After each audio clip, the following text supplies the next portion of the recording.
Hi, my name is Shari Najmi and I am from Group 12 and I am here to talk about our findings in our project. There are three parts. Number one is OSI layer model, the subnetting calculation, and the TCP configuration manual. Okay, first is the OSI model. Here we are talking about a scenario where a lecturer is uploading his or her document to the online learning system so that the other students uh, from different locations can open it via the internet. Okay, first in the application layer, the lecturers open and uploads a task or assignments in their online learning system server. Next, they will go down to the presentation layer and the documents there will be translated to binary, encrypted and being compressed. Next, it will travel to the session layer where the session layer will establish and synchronize between the lecturer's computer and the online learning system server. Then it will travel to the transport layer where the documents or file will be segmented and reassembled while also being given a port address. In the network layer next, the segment is then being given a logical address and will form a packet. And onto the data link, the packet is then being given a physical address and framing. And last but not least is the physical layer. The frame is then being transmitted to the online learning system server bit by bit from one node to the next node. The data that travels from the lecturer will pass and go through the online learning system server, which then starts in the physical layer. That the online learning system server receives the bits from the lecturer's computer, and next in the data link, frames from the bit of the sender is transmitted to its physical address destination. To the network layer, the packet is then being sent to its respective logical address. And next to the transport layer, the segment is then being reassembled and sent to the online learning system server's port address. Then the session layer, the session is maintained for data transfer, which then is being transferred to the presentation layer, that the data then is decrypted and translated. And lastly, the application layer, where the data can now be accessed as a file or documents. Next topic is the subnetting calculation.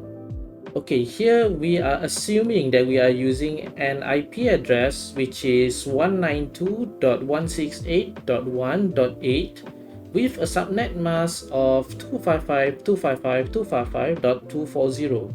The IP address that we are using is a class C address, which means that the default subnet mask is 255.255.255.0. So we convert the subnet mask into binary. Then we gather the subnet bit, which is 1111 equals to 4. So to calculate our subnet, we use 2 to the power of 4, which is equal to 16 subnets that can be created. Our number of hosts in a subnet is displayed by the number 0000, which is 4 zeros. So our host number are 2 to the power of 4 minus 2, which is 14 hosts. From that information, we can make a list of 16 subnets with 14 hosts each. The last topic that I am going to explain is the TCP/IP configuration manual. It is a step-by-step manual on how to configure your IP address and make a network connection. In this project, we are using the Cisco Packet Tracer application. So, step 1 is configuring the topology as the diagram below and rename each device whenever you want. In the next steps, we created two different networks that are linked by cloud server. One is home connection, where the PC is connected to a switch and the switch is connected to the home router, which then is connected to the DSL modem that connects it to the cloud. Next is the campus connection, which consists of two servers that are connected to a switch, and the switch is connected to the home router, which is then connected to the DSL modem, which then connects it to the cloud server.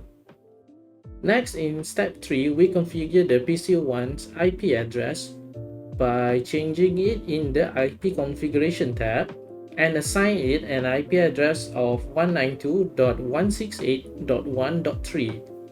We then configure the Open Learning System web server and assign it an IP address of 192.168.1.2. After that, we selected the HTTP tab under the Service tab and edit the index.html so we can display the website. Next, we enable the DNS service so that we can name the website to Open Learning and write the IP address of the server. And then we configure the Open Learning DNS server with the same IP as the IPv4 address. Next, we configure the Cloud Network DSL and select the right port, which is the modem 4 port. And finally, we can go back to the PC1 web browser and type in Open Learning, and there you have it. That is all from our group. Thank you for listening.